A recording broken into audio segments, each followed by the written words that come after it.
When you are playing the Samson game, you might find various different features that you don't like, such as the camera shake. If you wish to turn this off within your game, then follow these simple steps.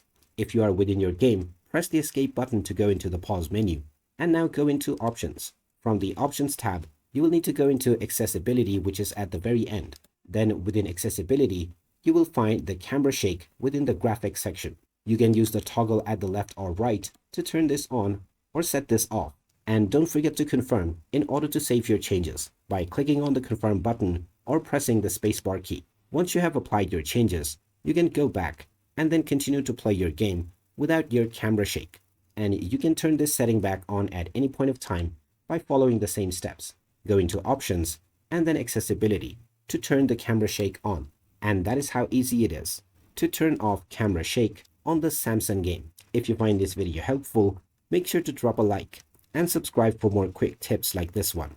Thanks for watching. See you in the next one.